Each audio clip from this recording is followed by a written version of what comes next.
Shabbat Shalom. I hope that this pre-Shabbos video finds you and your family healthy and safe at home and enjoying this beautiful, outstanding day here in Rockland County if you're local. I'm standing here on Haverstraw Bay in Haverstraw, New York, and behind me you can see the sculpture that was newly installed just this Tuesday morning, tribute to Harriet Tubman, and the sculpture is entitled Journey to Freedom.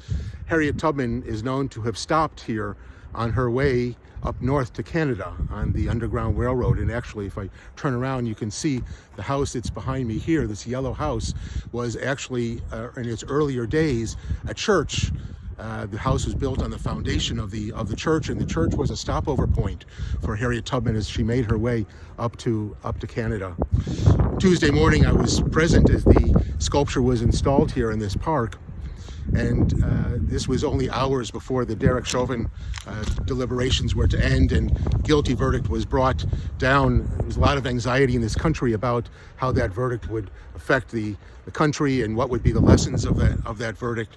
But if you were here on Tuesday morning, you would have seen that it was really a very different type of scene. There was an exercise in Achdut, in togetherness. You had people here from the African-American community, pastors from local churches, had people from the Latino community, Haverstraw here, the Chamber of Commerce, the mayor of Haverstraw, the executive of our county, people, Orthodox Jews from the Muncie community.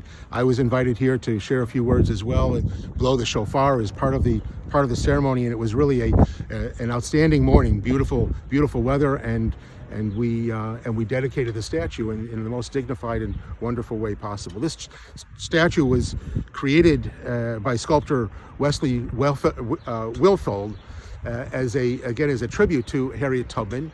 And there's a great deal of symbolism in this sculpture. In fact, if you can come over here, you can see that Harriet Tubman is shielding a small child.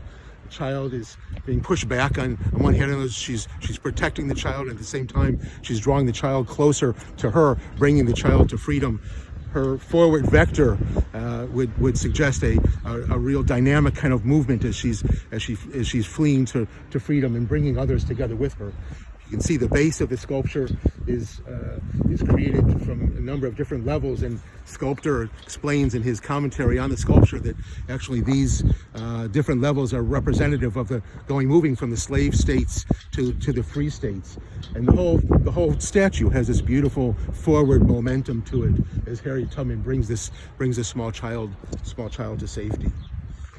The sculpture is here, I think, as a reminder to us of the inspiring story of Harriet Tubman, inspiring not only people in the African American community, but anybody for whom freedom matters and who cares about human dignity. But it's also here to remind us of our sacred duty to address racism and anti-Semitism and bigotry and hatred of any sort whenever we encounter it. In our Torah reading this Shabbat, we read from the Parshat of Achre Kedoshim, and we read in the Parshat of Kedoshim,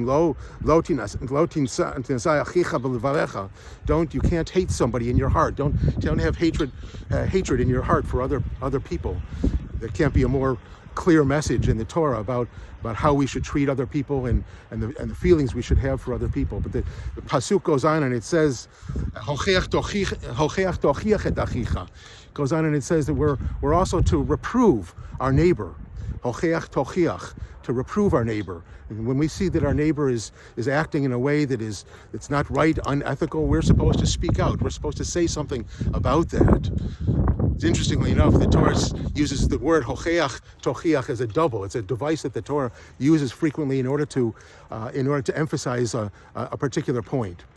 Mefarshim, the commentators, tell us that the reason that it emphasizes this point and the reason it doubles up the word is to remind us of something else important. Not only are we supposed to speak out against racism and bigotry when we see it, and anti-Semitism and hatred of any kind, but we're also supposed to look into ourselves and remind ourselves that sometimes those feelings may reside in our own hearts. As much as we would want to deny that, as much as we don't feel it maybe on the outside, we need to look into ourselves too. So before we are reprimanding our neighbor, we need to look into ourselves as well. Wishing everyone a Shabbat Shalom from from Haverstraw Bay, here outside the Journey to Freedom sculpture of Harriet Tubman, and wishing you a wonderful Shabbat.